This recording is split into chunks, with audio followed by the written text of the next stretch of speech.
Hey everybody, Mike Naso here from IPR with the latest on the tropics, and even though it's early October, we're in a La Nina, which essentially means that we may see activity beyond this point. You can see we're heading towards the secondary peak sometime in mid to late October, and then things should really slacken off, but we could still see some activity in this time frame.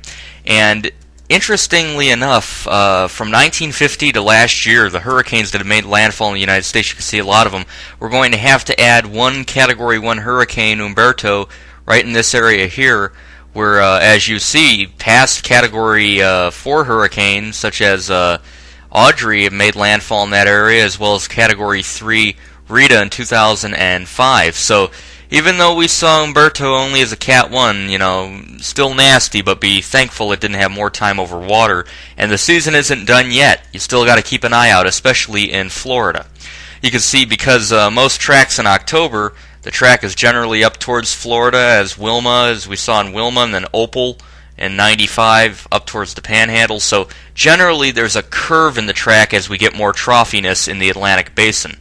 Out there right now we have a few features. We have 3 Invest, although the Invest 91 is off the screen as a Central Atlantic tropical wave, not going to do much.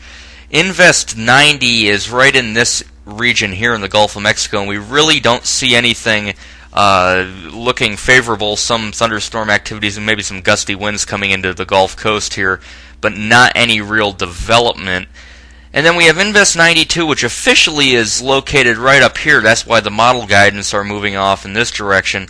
But as you can see, there's a great deal of organization further south, and as this ridge continues to build in towards, say, the west and west-southwest, we're going to continue to see the organization and disorganization move towards the northwestern Caribbean Sea. So we'll talk about that. We also have the remnants of what was Melissa up here, and a little bit of the remnant of Karen in with our disturbed area of weather. So we got a mess out there.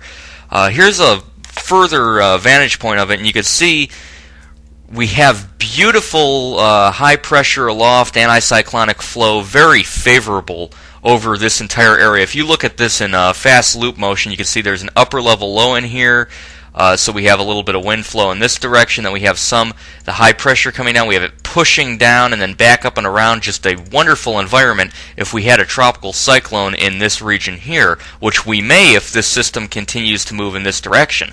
So I'd be a little concerned if I were in the Yucatan and the Cuba, the Caymans, and Jamaica. I'd be watching the tropics very carefully this time of year, as always, but the next couple of days, if we see whatever there is moving down in this general direction, as we saw with Wilma, remember Wilma began as a disorganized area and kind of sat around and then started to spin up, we could see something develop. You can see the visible in there. We have a few eddies, officially the center in here, but again, it's looking more likely as if the entire Invest will just be the disorganization moving to the west-southwest.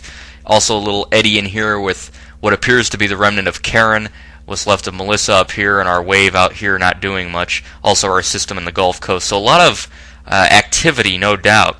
You can see once again, as I mentioned, the flow and wind shear very favorable here. If anything does get developing, it could have a pretty darn good favorable environment with the heat content so high in the northwest Caribbean. As Dr. Gray and Phil Klotzbach predict, one major hurricane in October or November, very, very possible this year. You can see again the models for 92.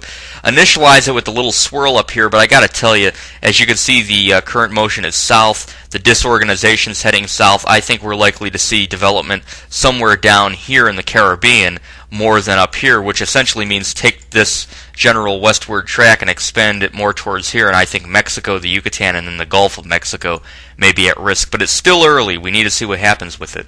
Eastern Pacific, nothing much out there. Some convection near the coast with that upper low as it continues to move. It's firing up convection.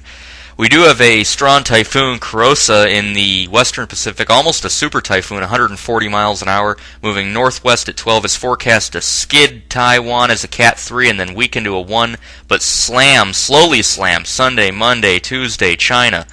Looking at it on satellite, holy crap. This is certainly looking like a big typhoon, and you could definitely see the eye there, and the deep convection, very, very dangerous as it continues to head there. And if you're in Taiwan, I'd be keeping a close eye. The eye is expected to cross just to the north, but it may get pretty close. You could certainly see a monster typhoon in the western Pacific. That's it. Hurricane Season '07 continues. I'm Mike Naso. I'll see you next time.